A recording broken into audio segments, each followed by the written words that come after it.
Olá pessoal, muito boa noite a todos, muita paz, muita luz, é um prazer estar novamente aqui com este novo seminário, né? Hoje nós vamos falar então sobre Jesus Zen, né? Esse é o seminário. Qual a relação entre o conhecimento de Jesus, a forma como ele ensinava a sua mensagem, né? Então nós vamos começar a tentar desvendar alguns mistérios budistas, né? Que existe no cristianismo, tá? Muito bem. Muito bom, vamos lá.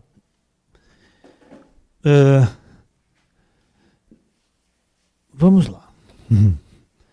Então, eu vou começar com um mistério budista interessante, depois nós vamos falar sobre a possível viagem de Jesus ao Oriente, conhecendo mais coisas, né? Relacionando-se com escolas esotéricas, né? Muito bem. Então, para a gente começar a raciocinar, ninguém fez essa comparação ainda até hoje. Eu nunca vi isso. Eu sou um dos primeiros que vai fazer essa comparação. Tá? Muito bem. No budismo, né?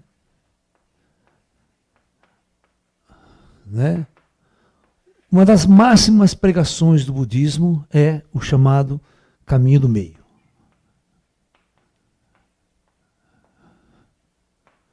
Né? O caminho do meio acontece quando o Buda está lá naquele campo de mortificação da carne, por mais de 6 anos, comendo literalmente bosta. Estava magrelo, fraco pra caramba, né? Tanto tormento, tanto sacrifício, penitência, né? Para conquistar a luz, a iluminação, a transcendência espiritual.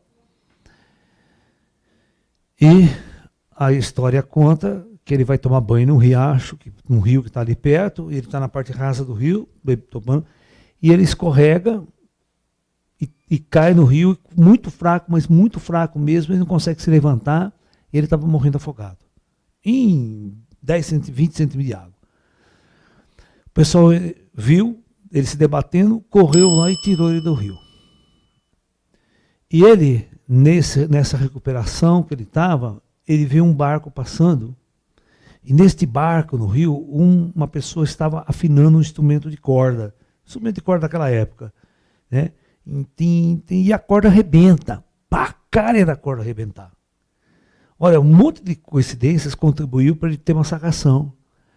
Então ele percebeu, a partir daquele momento, daquela cena, daquela experiência, que um instrumento como aquele, para tocar com harmonia e fazer uma melodia, não podia ter a sua corda muito frouxa e também não podia ter a sua corda esticada demais, senão ela arrebentaria.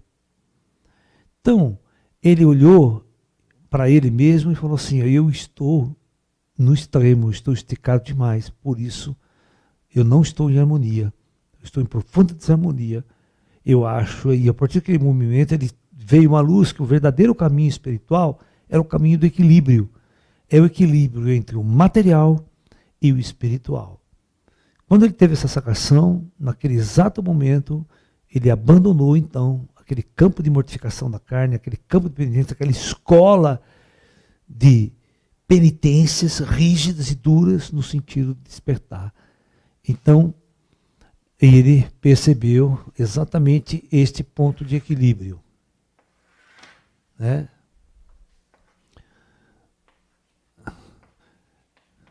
Que toda vez que você vai para o extremo da espiritualidade e o extremo do materialismo, né, você está em desequilíbrio, tá? Aquele que esquece a espiritualidade e vive só o material, mas aquele que esquece o material e vai 100% para a espiritualidade, ele também acaba sofrendo terríveis, né? Então, Buda estabeleceu como base da sua doutrina espiritual o chamado caminho do meio. Okay? Aquele caminho do equilíbrio entre o material e o espiritual. Ou seja, você pode comer boas comidas, você pode morar numa boa casa, você pode ter boas roupas, sabe? Entendeu? E ao mesmo tempo você tem a sua prática espiritual, a sua vivência espiritual, a sua busca espiritual, estabelecendo uma harmonia entre ambos os caminhos. Tá? Isso era considerado o caminho do meio, né? Você está entendendo? Por isso que o Osho, por exemplo, ele tinha muitos bens materiais, muita riqueza material. Ele falou assim que o caminho espiritual não tem que ser pobreza. Né? Você já viu algum anjo vir visitar você maltrapilho? Já viu os ETs? Mendigo pedindo esmola? Passando fome? Só naves sofisticadas, tecnologias avançadas. Por que nós na espiritualidade também não podemos usufruir de tecnologias avançadas, né, de conforto, para seguir o caminho espiritual? Né? Você está me entendendo? O cristianismo que tem essa visão, né?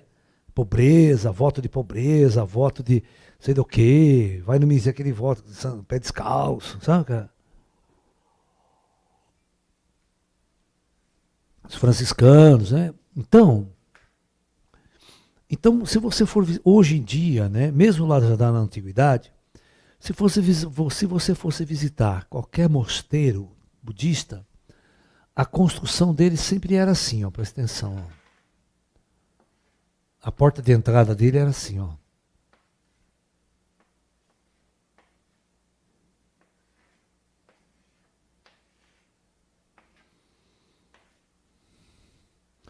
Lá tínhamos inscrições e tal. Sempre tem 3 portas. Sempre. Só que essas 2 portas sempre vão estar fechadas no mosteiro. Sempre. Você só vai entrar pelo caminho do meio, pela porta do meio. Então isso já é um grande exemplo, dizendo que você só chega à luz através do caminho do meio. Tá ok? Tá bom? Muito bem. Agora eu vou dar um exemplo para vocês de como Jesus foi crucificado. Então, Jesus vai ser crucificado, né? Lá no Morro do Calvário, com a seguinte cena que vocês veem em todo quanto é livro, filme, né? Ele aqui no centro, e ao lado dele, 2 ladrões. Né? O ladrão da direita e o ladrão da esquerda. Aqui está lançada a maior de todas as visões budistas. Né? Os 2 caminhos ao lado de Jesus não te levam a nenhum lugar. Eles vão te roubar a sua vida. Tanto no materialismo quanto no excesso do espiritualismo. Eles vão roubar, vão destruir você. São 2 ladrões. Né? Por isso Jesus dizia, ninguém chega ao Pai se não for através de mim, mas através do caminho do meio. Você está entendendo? Que é o que ele pregava, que é o ensinamento que ele também fazia. Né? Então, este exemplo aqui, do meu ponto de vista, é um dos exemplos mais budistas, né, que foi deixado no Evangelho. Provavelmente ele não foi assim. Por que ele não podia ser o cara que estava aqui? À esquerda, na direita. Aí tem aquela velha história, né, que um dos ladrões se arrependeu. E Jesus fala, né, ainda hoje você entrará nos céus comigo. Né? Ou seja, né, o cara estava morrendo, mas sabia que não existia morte. A partir do momento que... O que significa o cara se arrepender? Ele sair desse caminho extremo. Ele voltar para o caminho do meio, para o caminho do equilíbrio, que é o caminho que leva à verdadeira, né, transcendência. Para você ser um espiritualista, não é necessário você ser andado mendigo, sabe, passando fome, vou largar tudo agora, não vou fazer mais nada, só dedicar a Deus. Isso é bobagem. Você vai passar fome. Você vai virar hippie, né? Morro de fome, mas não trabalho. Eu lembro do movimento hippie, né? O movimento hippie era ótimo. Morro de fome, mas não trabalho. Trabalhar significa o seguinte: trabalho significa você construir algo, né? Você fazer algo para o seu próprio sustento. Antigamente, você tinha que caçar. Estava com fome? Eu vou caçar. Estava com fome? Deixa eu plantar. Deixa eu fazer minha horta. Para eu colher, eu tenho que comer. Certo? Sempre foi assim na natureza. Sabe? Né? Agora, por exemplo, mesmo para você pegava uma pessoa que não plantava, ele tinha que colher a fruta no pé, né? Dá trabalho colher também, né? Tá sol, tem que ir lá colher, tal, você está entendendo? Então, sempre é necessário alguma atividade para que você possa, né, realmente se elevar espiritualmente. Tá? O importante dessa outra percepção também, das duas realidades comuns, de uma coisa muito comum entre o budismo e entre o taoísmo, tá? Os cristãos nunca perceberam isso. Nunca perceberam isso. Sempre insistiram em fazer a coisa errada. Tá? No próprio budismo, Buda dizia: todos vós que estão diante de mim são deuses. Vós sois Buda, ele falava. O estado de Buda, olha que interessante, ó. O estado de Buda não é algo que virá a acontecer no futuro. Você já é um Buda. A única diferença entre eu e você é que eu já descobri que sou um Buda e vocês ainda não. Ele fazia esse discurso para os discípulos dele. Então, vós sois Buda. Você não precisa, olha que interessante, você não precisa fazer absolutamente nada para se tornar um Buda. Você já é. A única coisa que você precisa fazer é descobrir, despertar para esse estado latente que está dentro de você. Qual que é o discurso de Jesus e que ninguém levou a sério? Vós sois deuses. Né?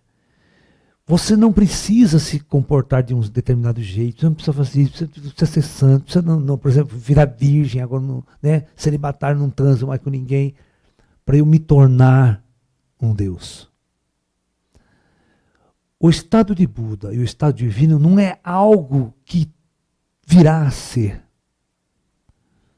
Ele já é. Então veja bem, como Buda ensinava os discípulos que você já é um Buda, então ele nunca vai ensinar ou treinar você no budismo para você se tornar um Buda. Então você não pode fazer isso, você não pode fazer aquilo, você não pode se tornar um Buda. Não. O estado de Buda ele só precisa ser descoberto. E aonde está essa descoberta? Lá dentro. Então aí que vem o conhece a ti mesmo e você conhecerás a Deus. Jesus nunca disse: você tem que me seguir, você tem que fazer tudo o que eu mando. Este é o erro das pessoas. As pessoas interpretaram mal os textos budistas, os textos cristãos, quando que Jesus falou assim, só Jesus liberta, só Jesus salva. Essa é a maior de todas as burrices que as pessoas cometem. E aí vai colocar Jesus como o único filho de Deus, só ele tem o poder da salvação. Os crentes, eles ficam pregando essa coisa. Jesus não falou isso. Jesus repetiu o mesmo ensinamento de Buda. O mesmo ensinamento de Lao Tzu. Se bem que o taoísmo é um pouco diferente nessa questão. Mas o budismo, né, sempre pregou, o Buda sempre ensinou ao longo de seus 40 e tantos anos de pregação, ele sempre ensinou, né, que o estado de Buda é um estado que se encontra dentro de cada um de nós. Você precisa vir à tona. Então o que ele falou assim? Então, se você não precisa fazer absolutamente nada para se tornar um Buda, apenas sente-se em silêncio. E deixe esse estado de Buda tomar conta de você. Deixe aquilo que você sempre foi e é manifestar-se. Então, olha só.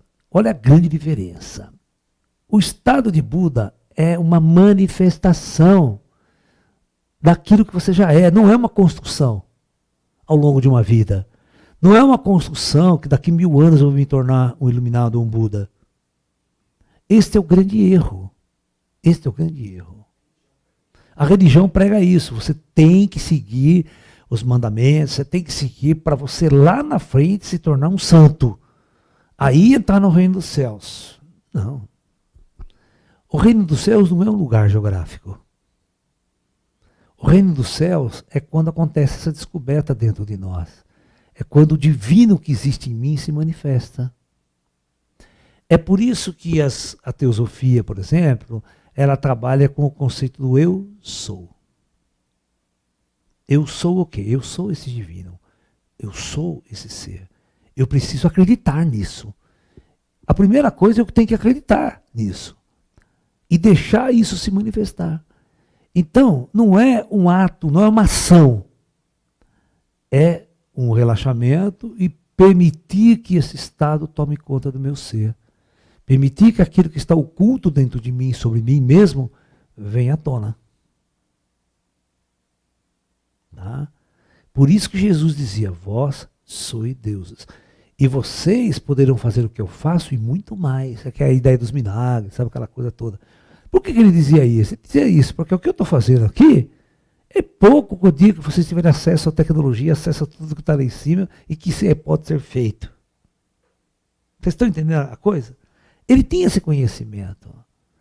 Por isso, com o conhecimento que eu tenho hoje, da experiência das projeções astrais, do mundo espiritual, conhecer, é isso que Jesus estava falando, é isso que ele estava ensinando. Sabe, ele não estava prometendo absolutamente nada que você já não tenha, que não seja seu. Está me entendendo? Por isso que a jornada humana na Terra é uma jornada, eu estou no plano físico, eu preciso comer, eu tenho fome, eu tenho sede, eu tenho frio. Eu preciso de um teto, eu preciso de um determinado... Não precisa ser muito conforto também, né? Eu preciso ter uma casa com 36 banheiros, por exemplo. Vou fazer cocô aonde? Né? Você está entendendo? Então, como você vê os palácios que tem aí, né? Você viu aquele cara que morreu, aquele brasileiro que morreu? O banqueiro que morreu aí? O do Safra, o cara Safra lá? Tem até o nome de Safra. Né? Pode ter certeza que é... Bom, não vou falar isso, que é bobagem. Mas...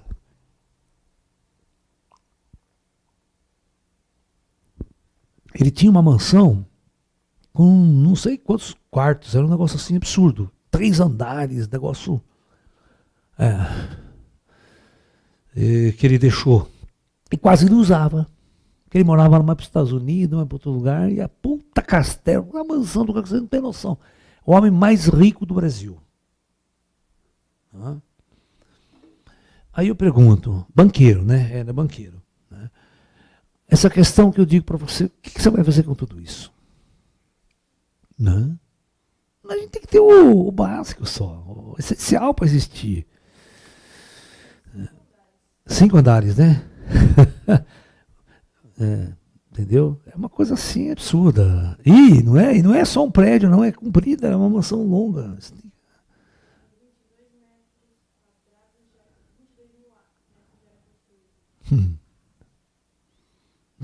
Vocês não têm noção do absurdo que é a mansão. E agora, se vocês verem a mansão do Bispo Macedo também, vocês vão entender. Do Bispo Macedo, banheiro de ouro, privada de ouro, torneira de ouro, sabia? Banheiro de ouro é a necessidade desse material para se atingir o reino de Deus.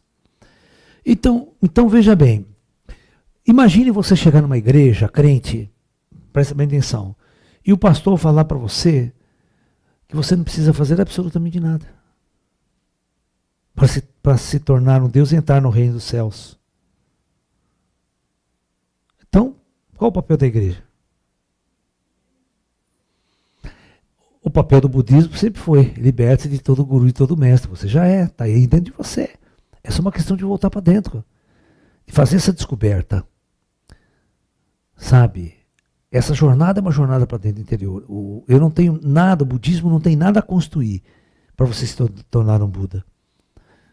Né? Não é algo a vir a ser. Esse é o ensinamento de Buda e é o mesmo ensinamento que Jesus fazia. Olha o paralelo que eu estou fazendo entre budismo e cristianismo. Vós sois deuses. Discurso, vós sois Buda. Então qual que é a diferença entre Buda e Jesus? É o esquecimento. E vocês, nós esquecemos que somos Budas. Nós éramos seres espirituais, estavam lá no astral, eterno, tal. Quando eu resolvi descer a essa experiência kármica, eu esqueci de quem eu sou. Só que tem o seguinte, Jesus não se esqueceu de quem ele era. Buda também não. Buda, no ato de iluminação, ele acorda. Isso é iluminação para o oriental. Iluminação para o oriental é você descobrir o que você é. Tá? Você descobre que você é este ser cósmico, esse ser imortal, este ser que vai viver após esse corpo não existir mais. Este corpo não é a barreira da sua existência. Ele é um complemento da sua existência apenas. Para você manifestar neste mundo denso da matéria. Entendeu? Mas paralelamente a esse mundo denso da matéria, tem um mundo de uma densidade menor que você se relaciona da mesma forma. Né? Então, essa é a grande diferença de todo o cristianismo que existe hoje no Ocidente. É um cristianismo que diz que você é um pecador. Nunca Jesus dizia que você estava em pecado.